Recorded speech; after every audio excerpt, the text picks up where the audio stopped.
बिस्मिल्लाहिर्रहमानिर्रहीम। अस्सलाम वालेकुम जी, मैं नजमुल हसन बाजवा हूं। आज 6 जनवरी है और जुमेरात का दिन है।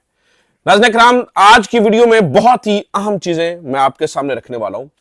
कैसे रातों को बंद कमरों में खुफिया मीटिंग्स करके इस मुल्क का बेड़ा गर्क किया जा रहा है, कैसे पैरासाइट मुख्तलिफ इदारों के अंदर डाले जा रहे हैं, एक इमरान खान की दुश्मनी के अंदर पूरे के पूरे निजाम का बेड़ा गर्क किया जाता है, कैसे याह्या अफरीदी साहब और वो तमाम लोग जिन्हें हम बहुत बड़ा आदमी समझते थे इस पूरे मामले के अंदर ऑन बोर्ड हैं, कैसे पर्ची पे दिए गए नाम सारे के सारे खामोशी से उसके ऊपर स्टैंप करते हैं और किस 2 नंबरी से पाकिस्तान के अंदर इमरान खान मुखालिफ लोगों को अहम तरीन ओहदों पर लेके आया जा रहा है। मैं ये सारा कच्चा चट्टा आपके सामने सबूतों के साथ रखने जा रहा हूं।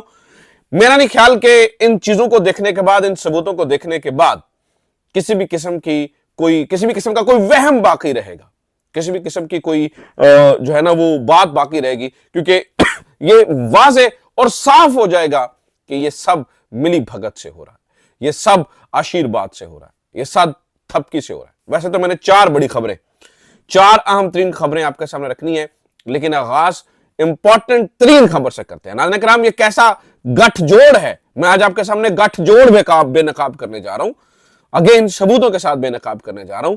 आपको अंदाजा होगा कि ये बिल्कुल कोई मत समझे कि उसे अदालत से अब इंसाफ मिलेगा।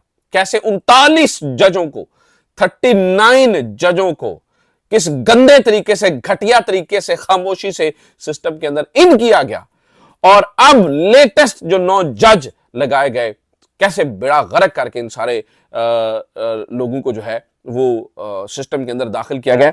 आइए जरा इसके ऊपर डिस्कस करते हैं। सबसे पहले जरा देख लीजिए कि कौन कौन से, आज जुडिशल कमीशन ऑफ पाकिस्तान का इजलास था और इस जुडिशल कमीशन ऑफ पाकिस्तान के इजलास के अंदर नाज़रीन किराम 9 जजों के लाहौर हाई कोर्ट में उनकी मंजूरी दी गई।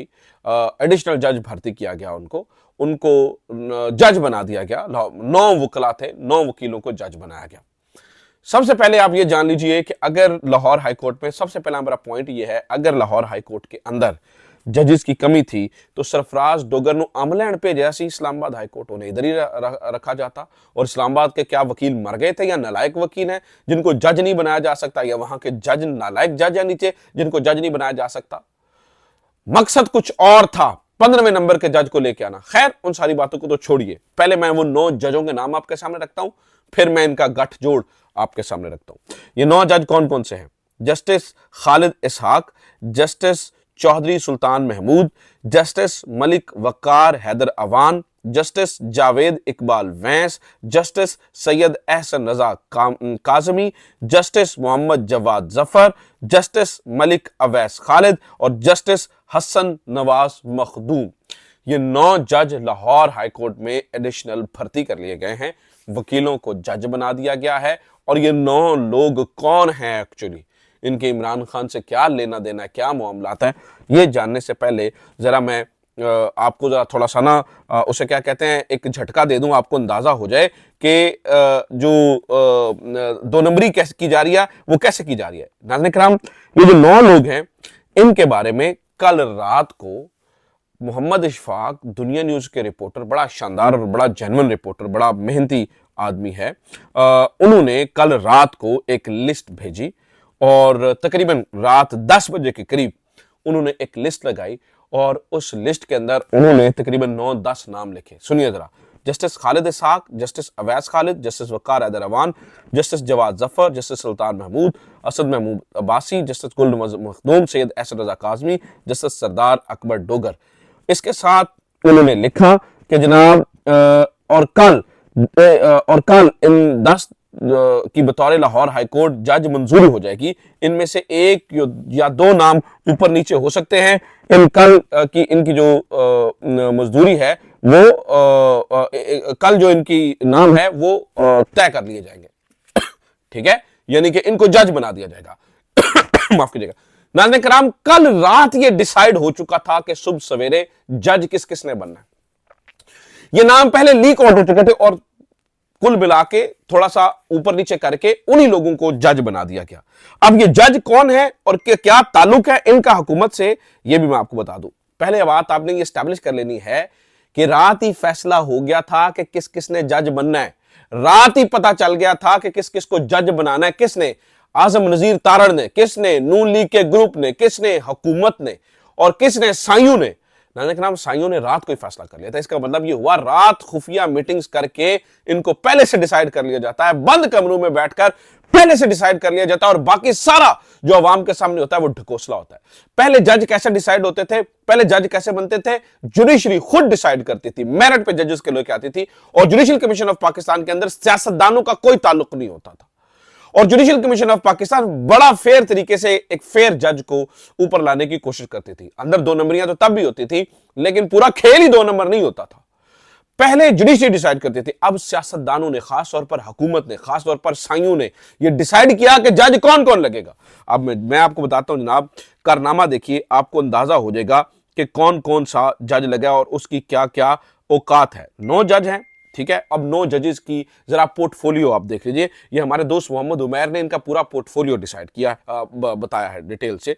जस्टिस सरदार अकबर डोगर सबसे पहले जज। ये फैसलाबाद से नून लीगी रुकने पंजाब असेंबली सरदार खान बहादुर डोगर के भाई आसमा जहांगीर ग्रुप साबिक सदर लाहौर हाईकोर्ट बार हैं। जस्टिस सरदार अकबर डोगर आसमा जहांगीर ग्रुप यानी कि आजम नजीर तारड़ ग्रुप यानी कि एहसन भून ग्रुप के वकील को जज बनाया गया। जस्टिस खालिद इसहाक, इनके वालिद मलिक इसहाक औलख नून लीग लॉयर्स विंग गुजरावाला के सदर हैं। वकार खालिद इसहाक के वालिद इसहाक औलख नून लीग लॉयर विंग्स गुजरावाला के सदर हैं। उनके बेटे को जज बना दिया गया।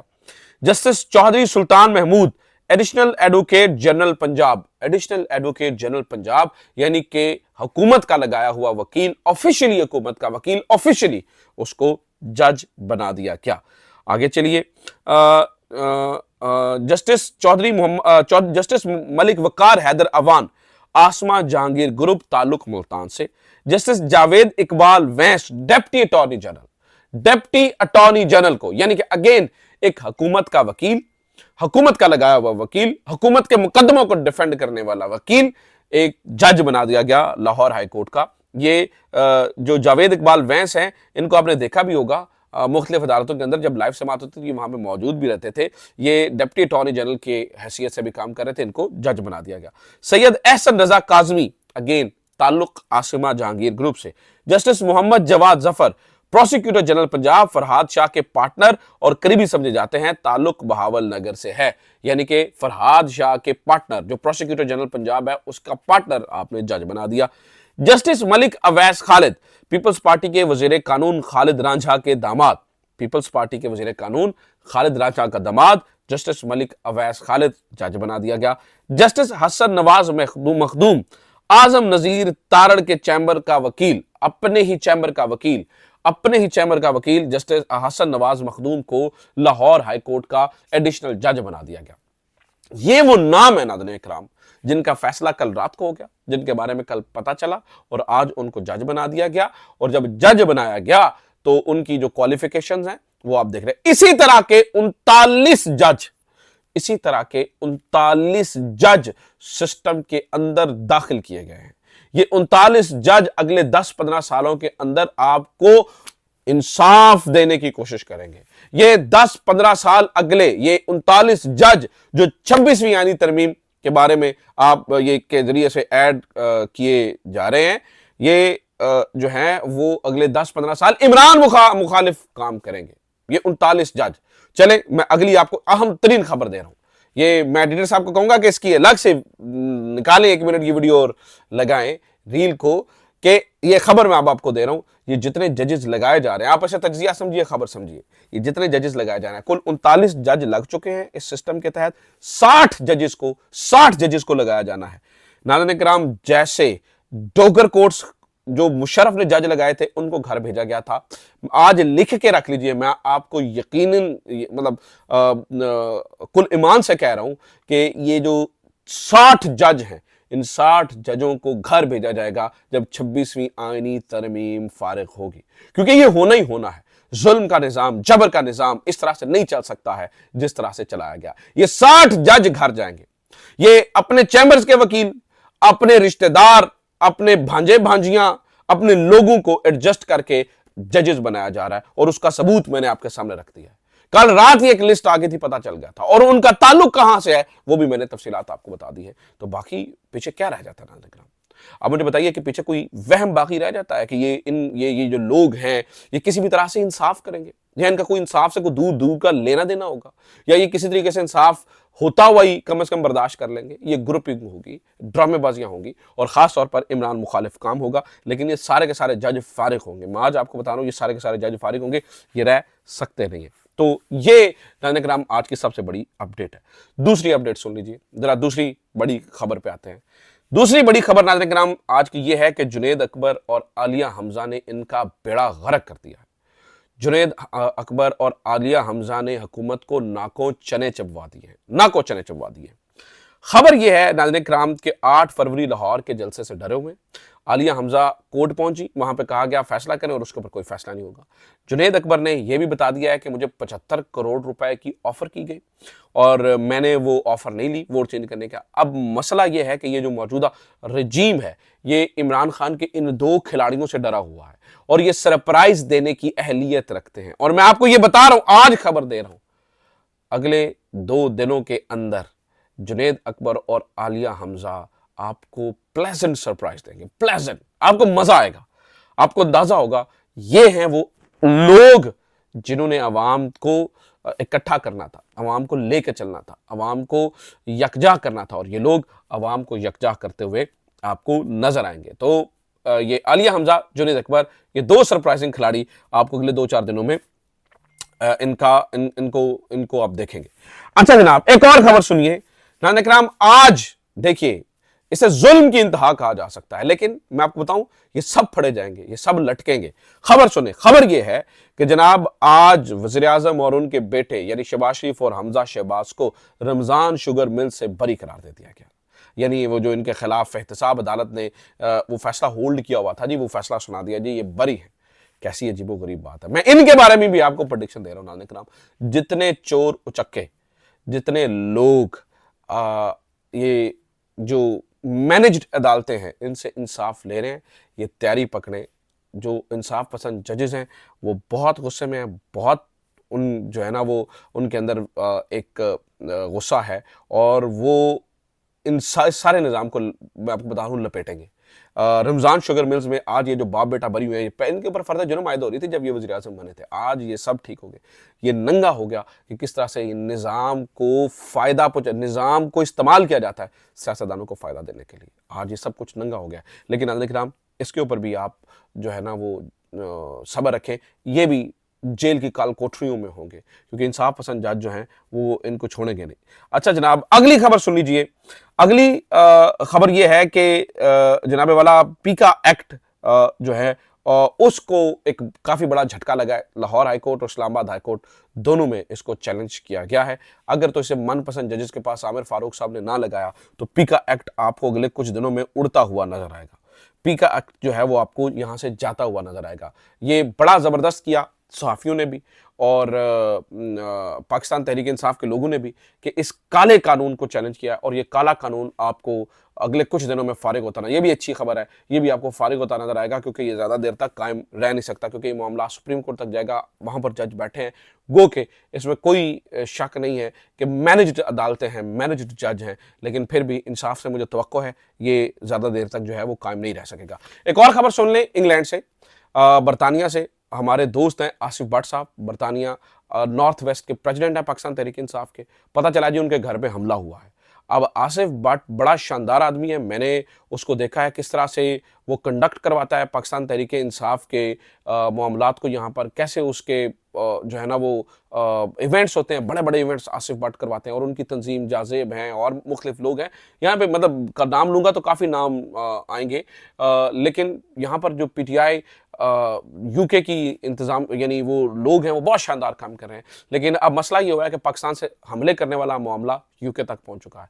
पता चला है जी आसिफ भट्ट के घर पे हमला हुआ है, घर की खिड़की तोड़ी गई, थ्रेटनिंग पैगाम पहुंचाए गए हैं, जो कि बहुत ही अफसोसनाक बात है, बहुत ही अफसोसनाक बात है। हम सॉलिडेरिटी का इजहार करते हैं आसिफ भट्ट साहब से। बहसियत सियासतदान मेरा ख्याल है आप उनसे नफरत कीजिए, मुझे कोई मसला नहीं है, आप उनसे इख्तलाफ कीजिए, मुझे कोई मसला नहीं है, लेकिन हमले ना कीजिए। जो पाकिस्तान का कल्चर है वो यहां पर ना लेके आइएगा। ये बड़ा ही अफसोसनाक नाज़रीन किराम, बहुत ही अफसोसनाक मामला हुआ है, तो ये भी काबिल अफसोस है। और आखिरी खबर सुनिए नाज़रीन किराम, ये बहुत इंपॉर्टेंट खबर है जो मैं आपको देने जा रहा हूं। शाहिद खाकान अब्बासी ने आखिरकार त्यारा साजिश केस का चट्टा खोल दिया है। आज बड़े लंबे अरसे के बाद, मेरे ख्याल से कोई 25-27 साल के बाद, आज शाहिद खाकान अब्बासी ने बताया है, जब मैं चेयरमैन पीआईए था तो नवाज शरीफ ने मुझे कहा था कि त्यारे का रुख मोड़ दिया जाए। नून लीग ये प्रोपेगेंडा करती रही है कि नहीं, आर्मी चीफ का त्यारा जो है ना वो नहीं मोड़ा गया था। नाज़रीन, आज शाहिद खाकान अब्बासी ने बताया कि आर्मी चीफ का त्यारा मोड़ दिया गया था और मुझे कहा गया था और मैंने उसके ऊपर रेजिग्नेशन दे दिया था। आज ये कच्चा छट्टा खुल गया है। मेरे ख्याल से दूध का दूध और पानी का पानी हो गया है। ये वो कहते हैं ना 9 मई ए होंदा जी, असल 9 मई। अगले ने आर्मी चीफ नहीं चुक के क्या अगले मुल्क ले आ जाओ, बाद में मानते ही नहीं थे, कहते थे वो हमारे तो झूठा। आज शायद खान अब्बासी जो चेयरमैन पीआईए थे उस वक्त, उन्होंने आज ये राज खोल दिया। उन्होंने कहा जी आर्मी चीफ का त्यारा मोड़ा गया था और मुझे कहा गया था मोड़ने के लिए, लेकिन मैंने कहा था ये पीआईए नहीं कर सकते, और उसके बाद मैंने रेजिग्नेशन कर दिया था। दूध का दूध और पानी का पानी। इसलिए मैं कहता हूं झूठ के अंदर कुछ भी हो, सच सामने आके रहता। झूठ कितना भी तगड़ा हो, आखिरकार सच सामने आ जाता है, और वो सच सामने आ चुका है। अपना ख्याल रखिए। खुदा हाफिज। पाकिस्तान जिंदाबाद।